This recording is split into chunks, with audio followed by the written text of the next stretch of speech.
आज जो हमारा टॉपिक है वो फ्लू के ऊपर है। उसके पहले मैं एक जनरल आपको एक इंट्रोडक्शन देना चाहती हूँ। जनरल इंट्रोडक्शन किसके लिए? हमारी बॉडी के लिए। जनरल इंट्रोडक्शन किस चीज का?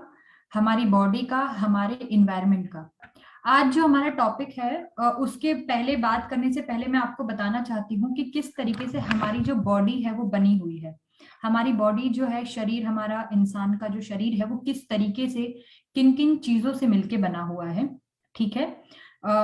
हमारी बॉडी सेल से बनती है। सेल मतलब हमारे शरीर का जो सबसे छोटा हिस्सा होता है। जब हमारे शरीर को हम बहुत ज्यादा टुकड़ों में बांट देते हैं और उसके बाद में वो जो टुकड़ा है, एक एक जो छोटे छोटे पीस है वो एक साथ मिलके बनाते हैं, तो उनको सेल हम लोग बोलते हैं।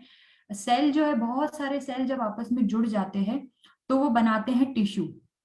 ठीक है। बहुत सारे टिश्यू मिलके हमारे बॉडी के छोटे छोटे ऑर्गन्स बनाते हैं, जैसे हमारी आंख हो गई, हमारा नाक हो गया, हमारा आमाशय हो गया, पित्ताशय हो गया। इस तरीके के अलग अलग ऑर्गन्स से मिलके हमारी बॉडी बनी हुई है। और जब बहुत सारे ऑर्गन मिल जाते हैं तो ऑर्गन सिस्टम बन जाता है। ठीक है। हमारी बॉडी के अंदर बहुत सारे ऑर्गन सिस्टम है। हम बोल सकते हैं डाइजेस्टिव रिलेटेड जो सिस्टम है हमारा, रिप्रोडक्शन रिलेटेड सिस्टम है। ठीक है। रेस्पिरेटरी रिलेटेड सिस्टम है, सर्कुलेटरी रिलेटेड सिस्टम है। हर सिस्टम को हमारे शरीर में ड्यूटी दी गई है ना। कोई काम करता है खून को एक जगह से दूसरी जगह लेके जाने का, कोई काम करता है इंफॉर्मेशन को एक से दूसरी जगह तक लेके जाने का, कोई काम करता है खाने को एक जगह से दूसरी जगह तक लेके जाने का। इस तरीके से सभी के अंदर जो है, ये सारी जो ड्यूटी है वो एक तरीके से देखा जाए तो डिवाइडेड है। सभी अपना अपना काम अपने अपने हिसाब से करते हैं। ठीक है। तो हमारी जो बॉडी है वो मिलके तो इन सेल्स और इन सब चीजों से मिलके बनी है। लेकिन अगर हम, हमारी बॉडी के अंदर जो न्यूट्रिशियस चीजें हैं, जो खाने की बहुत इंपॉर्टेंट चीजें हैं, वो अगर हम नहीं खाते हैं तो ये जो सेल का टिश्यू बनना, टिश्यू से ऑर्गन, ऑर्गन से ऑर्गन सिस्टम जो बनने की जो प्रोसेस होती है वो पूरी तरीके से अच्छी प्रकार से नहीं हो पाती। ठीक है। हमारी बॉडी सिर्फ ऑर्गन और ऑर्गन सिस्टम के अलावा भी और चीजों से मिलके बनी है। वो क्या क्या है? हमारी बॉडी के अंदर कैल्शियम, फास्फोरस होता है, आयरन होता है। ठीक है। हमारी बॉडी के अंदर प्रोटीन, हमारी बॉडी जो है वो प्रोटीन से मिलके बनी है, कार्बोहाइड्रेट, फैट्स, बहुत सारे तरीके के मिनरल्स जो है, छोटे छोटे विटामिन। हालांकि बहुत कम मात्रा में हमारे शरीर को विटामिन की जरूरत होती है, लेकिन तो भी हमारे शरीर के अंदर विटामिन की कमी हो जाए तो हमें अलग अलग प्रकार के जो है नुकसान होते हैं, अलग अलग प्रकार की बीमारियां होती है। देखा जाए तो हम ये बोल सकते हैं। ठीक है। तो आज जो हम लोग टॉपिक हमारा स्टार्ट कर रहे हैं वो है फ्लू के ऊपर। ठीक है। जिस तरीके से मैंने स्टार्टिंग में बताया था कि हमारी बॉडी जो है वो किस तरीके से ऑर्गन सिस्टम में डेवलप होती है, उसी तरीके से जो फ्लू है वो एक बीमारी है, एक इन्फ्लुएंजा, एक इन्फेक्शन है जो हमारी बॉडी के अंदर होता है। ठीक है। उसमें हम लोग कोई भी मेडिसिन लेते हैं और हम लोग ठीक हो जाते हैं। बट व्हाट इफ अगर वो अच्छे से ट्रीट नहीं हुआ?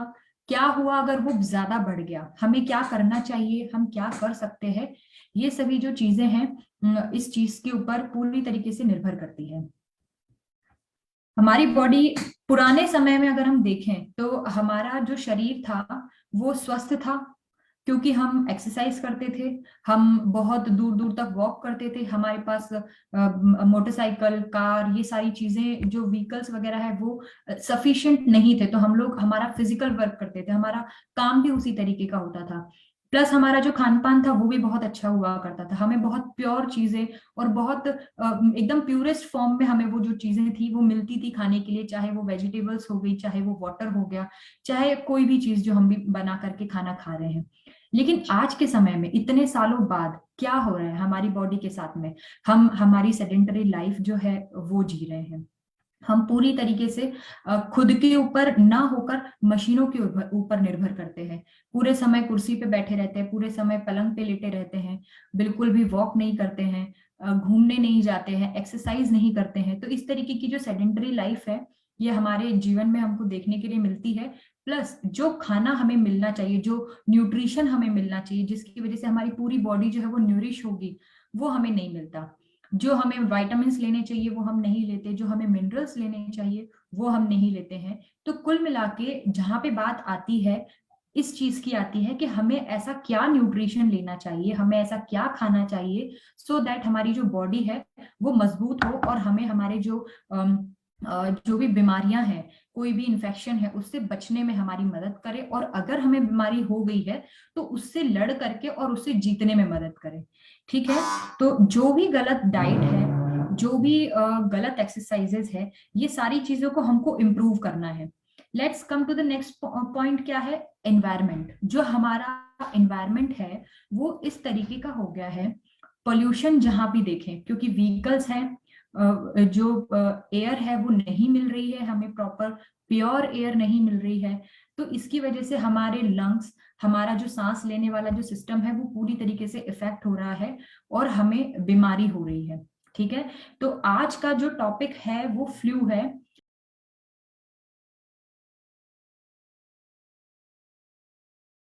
ठीक है, फ्लू जो है वो नॉर्मली हम लोग अगर देखा जाए तो हमारी डे टू डे लाइफ में हम बोलते हैं कि इनको वायरल हो गया है। ठीक है, जनरली सभी लोग जो हैं वो वायरल हो गया है इसी नाम से ही जो है फ्लू को जानते हैं।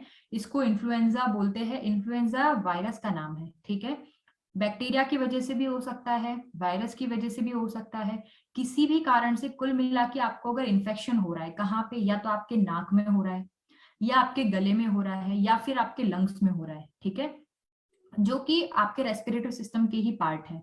तो कुल मिला के अगर इन तीनों चारों जगह पे अगर आपको कुछ भी इन्फेक्शन हो गया है, यानी कि ये जो है अपना काम करने में सक्षम नहीं है और अपना काम अच्छे से नहीं कर पा रहे, तो हम बोलेंगे कि हमें फ्लू हो गया है। ठीक है, ये जो फ्लू है ये स्टमक फ्लू से अलग है, ये रेस्पिरेटरी सिस्टम में होने वाला फ्लू है, आप कंफ्यूज ना हो। मान लीजिए अगर आपके पास में कोई फ्लू वाला आया है पेशेंट, या कोई भी जिससे आपको बात करनी है, कैसे पता चलेगा कि आपको फ्लू हो गया है? ठीक है, आप उनसे पूछोगे आपको खांसी हो रही है, वो बोलेगा हाँ मुझे खांसी हो रही है। अच्छा, ठंड लगी थी? हाँ ठंड लगी थी। बुखार आया था? हाँ जी बुखार भी आया था। नाक से पानी बहता है? नाक से पानी बहता है। सर दर्द होता है? बहुत हाथ पैर दर्द करते हैं, जो मांसपेशियां हैं वो बहुत दर्द करती हैं।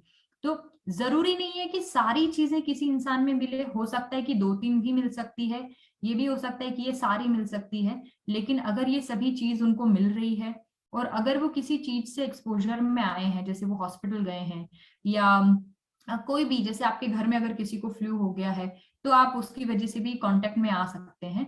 तो ये एक मोटे मोटे साइंस एंड सिम्टम्स है कि अगर कोई भी पेशेंट आपके पास आया है कि मुझे ये प्रॉब्लम हो रही है, तो आप कैसे पता करेंगे कि उनको ये परेशानी जो है वो फ्लू है या क्या है? ड्राई कफ, उनको खांसी होगी, उनको शरीर में ऐसा चिल्स यानी कि ठंड लगेगी, बुखार भी आएगा उनको। ठीक है, नाक से पानी जैसा बहेगा, सिर दर्द उनको होगा, और मसल्स एक जिसको बोलते हैं, मतलब हाथ पैर दर्द होना। ठीक है, अगर अब हम देखें, फ्लू जो है वो काफी हद तक जो है वो कोल्ड से रिलेटेड है ना? जैसे कि मैंने बताया था कि अगर हमें नॉर्मल अगर सर्दी खांसी हुई तो हम क्या बोलते हैं उसको, कि मुझे कॉमन कॉमन कोल्ड हो गया है ना? जनरली सब लोग कॉमन कोल्ड के नाम से ही जानते हैं।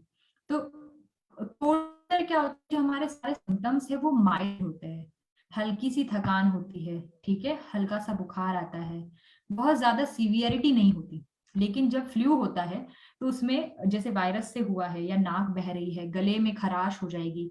ठीक है, इन्फ्लुएंजा के केस में ये सारे सिम्टम्स बहुत ज्यादा बढ़कर आते हैं। ठीक है, सीवियरिटी जो होती है इनकी बढ़ी हुई होती, बहुत ज्यादा दर्द होगा, आपसे बिल्कुल सहन नहीं होगा, आपको गोली लेने की जरूरत पड़ेगी, अचानक से हो जाएगा, बुखार आएगा, भूख भी नहीं लगेगी। तो ये सारे जो सिम्टम्स है ये इन्फ्लुएंजा के हैं। नॉर्मली जो कोल्ड होता है उसके अंदर क्या होता है कि आपकी नाक जो है वो बंद हो जाती है, खांसी होती है और गले में खराश होती है, बस, इससे ज्यादा और कुछ नहीं। लेकिन इसके अलावा भी है कि बहुत समय से आपको खाना नहीं अच्छा लग रहा है ना, खाने का मन तो कर रहा है, भूख लग रही है, लेकिन आप खाना खा नहीं पा रहे हैं। इस तरीके से अगर सिम्टम्स जो है वो आपके बढ़ रहे हैं, ठीक है, मसल्स जो है वो बॉडी में पेन कर रही है, बहुत ज्यादा दर्द कर रहा है, तो ये जो है ये इन्फ्लुएंजा के कॉमन लक्षण है अगर हम देखा जाए तो। ठीक है, ये देखिए यहाँ पे कोल्ड और फ्लू इन दोनों से रिलेटेड जो है वो सिम्टम्स बताए गए हैं, कि कोल्ड जो है वो क्या होता है और फ्लू जो है उसके सिम्टम्स कैसे। जैसे मैंने इसके पहले वाले पिक्चर में बताया था आपको कि कोल्ड जो है वो माइल्ड होगा, बहुत ज्यादा परेशानी आपको नहीं होगी, लेकिन यस फ्लू में आप बहुत ज्यादा इरिटेट हो सकते हैं, बहुत ज्यादा चिड़चिड़े हो सकते हैं, है ना। बहुत ज्यादा आपको सिर दर्द होगा, बहुत ज्यादा शरीर के अंदर कमजोरी आएगी आपको, चेस्ट में आपको डिस्कम्फर्ट हो सकता है, छाती में आपको जैसे दर्द हो रहा है या आप सांस नहीं ले पा रहे हैं, इस तरीके की परेशानी होगी। ठीक है। उसके अलावा आपको मसल्स में प्रॉब्लम हो सकती, दर्द हो रहा है, आपको खांसी आ रही है, फीवर हो रहा है, ये सारी चीजें जो है वो फ्लू के अंदर देखी जाती है। Now next is corona virus. ये मैं मतलब पुरानी याद जो है वो ताजा तो नहीं करना चाहती हूँ। हमको सभी को पता है कि 2020 में 2020 के अंदर हमारा जो है किस तरीके से आउटब्रेक हुआ था कोविड-19 के थ्रू, है ना। किस तरीके से जो सार्स है, सार्स कोविड वाला, उसने इन्फेक्शन क्रिएट किया था पूरी जो है इंडिया हमारी कंट्री जो है इसकी वजह से परेशान थी। तो ये यहाँ पे इंक्लूड करने का एक कारण ये है कि जो सीवियर फ्लू लाइक सिम्टम्स जो है वो कोरोना से मिलते जुलते हैं। ठीक है। कि हमको ऐसा लगेगा कि जो पेशेंट को है कोविड हो गया है या उसको कोरोना हो सकता है। ठीक है। तो ये सोच के डरना नहीं है, उसका सोल्यूशन भी है, हम निकालेंगे क्या करना है हमको। यहाँ पे मैं बता रही हूँ, जनरली जो भी फ्लू जैसे थे, खांसी होना, बुखार आना, सांस नहीं ले पाना, गले में खराश होना, सिर दर्द होना, है ना, नाक बहना, ये सारी जो चीजें हैं अधिकतर जो है वो फ्लू से मिलते जुलते जो है इसके लक्षण मिलते हैं हमको। कुछ एक आध जो है वो बहुत अलग हैं, जैसे कि डायरिया जो है इसमें कोविड में काफी ज्यादा होता है ना। नाक जो हम सांस लेते हैं तो हमें स्मेल नहीं आती है, किस तरीके की स्मेल है हमें पता नहीं लगता कि ये किस चीज की स्मेल है। लॉस ऑफ टेस्ट, मतलब टेस्ट भी हमको समझ नहीं आता है कि किस चीज का जो है इसमें टेस्ट हो रहा है। ठीक है। सो कोरोना वायरस जो है, अब इसको आप किस तरीके से जो रिस्क है उसको कम कर सकते हो, किस तरीके से कर सकते हो कि ये आपको ना हो, है ना, या हो गया है तो आप ध्यान रखें। तो नॉर्मली अगर आप कहीं बाहर जा रहे हैं, कोई ऐसी भीड़ भड़के वाली जगह पे जा रहे हैं, आपको ऐसी जगह पे जाना पड़ रहा है, तो आप हाथों को धोए, बार बार हाथों को नाक पे ना लगाएं। ठीक है। हो सके तो साबुन से या फिर जो है अपना सैनिटाइजर उसको यूज करें। ठीक है। नाक को और मुंह को छींकते या खांसते टाइम कवर करें, या फिर हाथ पे छींकने और खांसने से बेटर है कि आप अपना जो है कोहनी जो है उसको इस्तेमाल करें, कोहनी पे खांसे या छींके। क्योंकि अगर हम हाथ पे छींकते और खांसते हैं तो सीधे सामने वाले से अगर हम हाथ मिला रहे हैं या हम ऐसी कोई भी चीज पकड़ रहे हैं, जैसे मैंने मान लीजिए छींक लिया और फिर ये बॉटल पकड़ ली और यही बॉटल किसी और ने भी ले ली है, तो उसको वो इन्फेक्शन जो है वो हो सकता है। ठीक है। किसी को भी जिसको भी फ्लू लाइक सिम्टम्स है तो आप बहुत ज्यादा उसके कांटेक्ट में ना रहें। ठीक है। बहुत ज्यादा सीवियर अगर प्रॉब्लम है, अगर आपको सांस लेने में तकलीफ हो रही है तो आप डॉक्टर से जल्दी संपर्क करें। ठीक है। तो ये कुछ एक इम्पोर्टेंट पॉइंट्स हैं, जो टिप्स हैं वो आप याद रख सकते हैं। नाउ अगर मान लीजिए ये सब चीजें हमको हो गई है, हम इसका कर क्या सकते हैं, किस तरीके से हम जो है उसका सोल्यूशन निकाल सकते हैं। ये है अस्तप्राश। हम लोग जो डे जॉय से रिलेटेड हमारा जो प्रोडक्ट है अस्तप्राश, बहुत ही इंपॉर्टेंट है। वो हम 5 से 7 ग्राम जो है खाना खाने के बाद में सुबह शाम दे सकते हैं पेशेंट को। ठीक है। टेबलेट एन अस्थिल है, 2 गोली सुबह 2 गोली शाम को खाना खाने के बाद दे सकते हैं। आयुष क्वाथ जो है वो दे सकते हैं 2 गोली सुबह 2 गोली शाम को। और अस्थिल कफ सिरप जो है वो दे सकते हैं 10 से 15 ml दिन में 3 बार। ठीक है। ये तो रही मेडिसिन की बात, और उसके साथ में आप उनको बोलिए कि आप ब्रीदिंग एक्सरसाइज करिए। ठीक है। वॉकिंग करिए, मतलब थोड़ा बहुत घूमिए, साइकिलिंग करिए, या फिर प्राणायाम आसन करिए अलग अलग प्रकार के, जिसकी वजह से आपकी लंग कैपेसिटी बढ़ेगी। और पूरी तरीके से जो डाइट है खाना उसको आप अच्छे से खाइए। ठीक है। सो नाउ ये जो है अस्तप्राश, जिस तरीके से आप देख रहे हैं यहाँ पे अस्तप्राश बहुत इंपॉर्टेंट जो है ये मेडिसिन है हमारी, बहुत अच्छी तरीके से ये काम करता है। इसके अंदर क्या क्या बेनिफिट्स है, क्या क्या ये इंपॉर्टेंट काम करता है, वो सारी चीजें मैं बता रही हूँ। सबसे इम्पोर्टेंट ये जो भी मौसम बदलता है या एयर पॉल्यूटेंट्स जो है हमारे शरीर के अंदर जाके हमको हार्म करते हैं, उसके लिए मदद करता है। इसके अंदर वासा अवलेह डला हुआ है, श्वास कुठार इसके अंदर डला हुआ है, जो कि सर्दी में या लंग्स से रिलेटेड या श्वास से रिलेटेड जो भी परेशान है उसके लिए बहुत ही ज्यादा लाभकर होता है, बहुत उसके अंदर मदद करता है। ये श्वास कुठार और कटेरी, धतूरा, वासा, अडूसा, ये सारी जो चीजें हैं, ये सारी श्वास हर जो मेडिसिन है उन सब के अंदर आती है। ठीक है, इसके अंदर मुलैठी डली हुई है, सौंठ है, काली मिर्च डला हुआ है, लवंग है, कलौंजी है। तो ये सारी चीजें जो है एट लास्ट प्रवाल पिष्ठी भी इसके अंदर डली हुई है। मतलब ये बहुत हद तक जो सारी हर्बल मेडिसिन जो हमारे रेस्पिरेटरी सिस्टम का हर एक फंक्शन, चाहे वो इन्फेक्शन हो, चाहे वो उसके अंदर कोई लिक्विड भर गया है, चाहे कोई सूजन आ गई है, हर तरीके से जो है वो इन्फेक्शन को क्योर करता है। किस तरीके से ये करेगा, जो पुराना इन्फेक्शन है उसको भी ठीक करता है, उसकी इम्यूनिटी बढ़ाकर। ठीक है, ब्रोंकाइटिस है या फिर क्रोनिक या एक्यूट कोई सा भी ब्रोंकाइटिस, या फिर सर्दी जुकाम है, निमोनिया है, गले में खराश अगर है, तो रेस्पिरेटरी ट्रैक्ट से रिलेटेड कोई भी परेशानी है उसमें अस्तप्राश जो है वो बहुत ही ज्यादा लाभकर होता है। इसका जो इम्यून बूस्टर फॉर्मूला है वो बहुत इंपॉर्टेंट है, क्योंकि मेन इंपॉर्टेंट चीज जो है, बीमारी होने के बाद में कोई मेडिसिन लेना इज गुड, लेकिन बीमारी होने के पहले ही अगर आप उस चीज को ठीक कर दो और वो आपको ना हो, वो बेस्ट जो है वो ऑप्शन हमारे पास होता है। तो ये क्या करता है, हमारे इम्यून सिस्टम को बूस्ट करता है, ताकि बाद में हमें लाइफ में आगे कोई और प्रॉब्लम ना हो। ठीक है, हमारी जो म्यूकस मेम्ब्रेन होती है, उसकी जो म्यूकोसा होती है उसको न्यूरिश करता है। ठीक है, तो बहुत सारे काम है अस्तप्राश के, बहुत इंपॉर्टेंट हर्ब्स से मिलकर के ये बना हुआ है, हमारे रेस्पिरेटरी ट्रैक्ट को बहुत अच्छी तरीके से जो है ये सपोर्ट करता है। नेक्स्ट एन अस्थिल जो टैबलेट है, एन अस्थिल टैबलेट भी यही है, कंजेशन को जो है ये रिमूव करती है, रेस्पिरेटरी ट्रैक्ट के अंदर जो कफ बन रहा है उसको बाहर निकालती है, जो बलगम है उसको तोड़ करके बाहर निकालती है।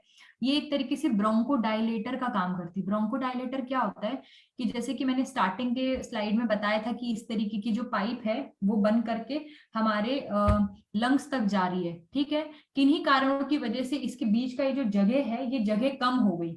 ठीक है, छोटी सी जगह हो गई, तो यहां से निकलने में हवा को परेशानी होगी, तो ये इसको फुला देगा, क्योंकि जगह ज्यादा होगी तो उसको सांस लेने में परेशानी नहीं होगी पेशेंट को। तो इस तरीके से ये अस्थमा में भी बहुत अच्छे से काम करती है। हमें जो ब्रेथलेसनेस होती है, यानी कि शॉर्टनेस ऑफ ब्रेथ, सांस लेने में जो परेशानी होती है, उसमें बहुत अच्छा ये जो है काम करती है। एंटी एलर्जिक या फिर एंटी इन्फ्लामेटरी प्रॉपर्टीज जो होती है उसमें बहुत अच्छा वर्क करती है ये एन एस्थिल जो टैबलेट है। एंटीऑक्सीडेंट प्रॉपर्टीज के साथ में ये हमारे जो इम्यून सिस्टम है उसको बूस्ट करती है। ठीक है, इसके अंदर इस तरीके की हर्ब्स डली हुई है, वो हमारे जो भी रेस्पिरेटरी ट्रैक्ट रिलेटेड जो प्रॉब्लम्स है उन सभी को सॉल्व करती है। इसके अंदर भी आरगवद, मुलैठी है ना, अकरकरा, कलौंजी, इस तरीके की चीजें डली हुई है, जो हमारे रेस्पिरेटरी ट्रैक्ट को बूस्ट तो करती है, इम्यूनिटी को बूस्ट करती है, उसको स्ट्रांग भी करती है। ठीक है, जो जिस तरीके से हम लोग बोलते हैं कि हमें लीवर टॉनिक दे दो, हमें खून बढ़ाने का टॉनिक दे दो, तो इस तरीके से हमारी बॉडी के ऑर्गन्स के लिए अलग अलग मेडिसिन जो है वो अलग अलग ऑर्गन के ऊपर काम करने वाली स्पेसिफिकली होती है। तो अस्तप्राश, एन एस्थिल, वो भी इसी तरीके की मेडिसिन है, जो हमारे रेस्पिरेटरी ट्रैक्ट के जो इन्फेक्शन है उनको तो ठीक करती है, प्लस उनकी इम्यूनिटी को भी बढ़ाती है। ठीक है, देन उसके बाद में आयुष क्वाथ, लेट्स कम टू आयुष क्वाथ। आयुष क्वाथ जो है, जैसे कि नाम से ही इंपॉर्टेंट ये शो हो रहा है, आयुष मतलब आयु को प्रदान करने वाला। ठीक है, इसके अंदर इस तरीके के इंग्रेडिएंट्स डले हैं जो कि इम्यूनो मॉड्यूलेटरी प्रॉपर्टी के होते हैं, इम्यून सिस्टम को मॉडिफाई करते हैं। ठीक है, इन्फ्लामेटरी जो रेस्पॉन्स है उसको कम करते हैं। ठीक है, उसके बाद में एंटी इन्फ्लामेटरी, इसके अंदर बहुत सारी प्रॉपर्टीज होती है। एंटीऑक्सीडेंट्स होते हैं जो कि इम्यून सिस्टम के लिए बहुत इंपॉर्टेंट होते हैं। ठीक है, बॉडी की जो एनर्जी होती है उसको बढ़ाते हैं, इम्यूनिटी को बढ़ाते हैं, स्टेमिना को बढ़ाते हैं, और क्या नहीं करते। ठीक है, तो आयुष क्वाथ जो टैबलेट है, इसके अंदर भी तुलसी डला है, दालचीनी, सौंठ, काली मिर्च, इस तरीके की चीजें जो है ये डली रहती है। और जो मेरा लेक्चर सुन सुन के सो रहे हैं, प्लीज सोए ना, बहुत बुरा तो मैं नहीं बोल रही हूँ। अगर आपको नहीं अच्छा लग रहा है तो आप वीडियो ऑफ कर लें। ठीक है, तो हम लोग रेस्पिरेटरी ट्रैक्ट के इन्फेक्शंस की बात कर रहे हैं। ठीक है, आयुष्क्वाथ जो टैबलेट्स है ये इस चीज से रिलेटेड होती है। नेक्स्ट इज एस्थील कफ सिरप। एस्थील कफ सिरप के अंदर क्या होता है, जैसे कि कफ सिरप नाम ही है, खांसी इसके अंदर हो रही है बहुत ज्यादा, इसके अंदर जो है पेशेंट को खांसी आती है, और लेकिन जरूरी नहीं है कि इसके अंदर नाम कफ सिरप लिखा है तो हम सिर्फ खांसी के इसलिए ही देंगे। ठीक है, इसके अंदर कुछ कुछ मेडिसिन ऐसी डली हुई है जो उसके अलावा भी और काम करती है ना। हमारे जो लंग्स हैं उनको स्ट्रॉन्ग करने में मदद करती है। तुलसी हो गया, मुलेठी हो गया, कंटकारी, इसके अंदर भी सौंठ यानी कि शुंठी जो है वो डला रहता है, पिपली भी डला है इसके अंदर, वासा भी डला है। वासा भारंगी बहुत अच्छा होता है श्वास रोगों के लिए।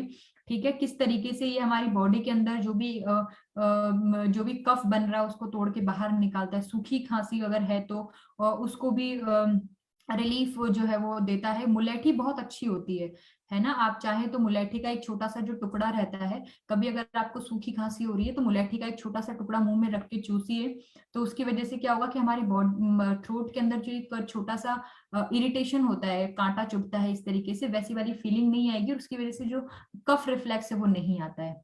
ठीक है, बट इसके जस्ट अपोजिट अगर कफ वाली खांसी है तो उसमें आपको अदरक का टुकड़ा रखना है, उसमें आपको मुलेठी नहीं रखनी है। अदरक का टुकड़ा या फिर लौंग जो है वो आप चूस सकते हैं। तो ये एक अच्छा एक मोटा मोटा जो है काम है। लेकिन सिर्फ एक मेडिसिन आप लो, उससे बेटर है कि आप उस तरीके की उस डिजीज के ऊपर काम करने वाली बहुत सारी मेडिसिन आप लें।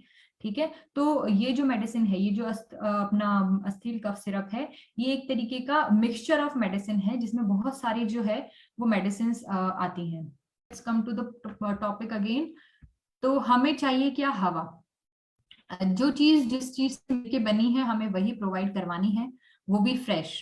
ठीक है, तो प्रॉपरली ब्रीथ करने का एक तरीका होता है ना। सिस्टमेटिक अगर हम कोई भी काम करते हैं तो वो बहुत बेनिफिशियल होता है।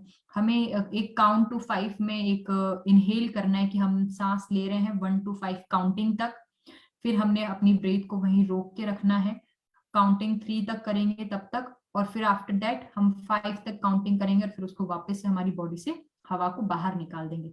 इसी तरीके से हमको एक्सरसाइज करना है, ब्रीदिंग एक्सरसाइज करने में बहुत ज्यादा हमें हेल्प मिलती है। ठीक है, प्रॉपर ब्रीदिंग से हमारी जो बॉडी के टॉक्सिन्स है वो बाहर निकल जाते हैं। ठीक है, हमारी जो इमोशनल डिस्ट्रेस है वो रिलीव होते हैं, हमारा जो ब्लड फ्लो होता है वो अच्छा होता है, कार्बन डाइऑक्साइड बाहर निकलती है, ऑक्सीजन का जो सप्लाई होता है वो ब्रेन में पूरी बॉडी में इंक्रीज हो जाता है।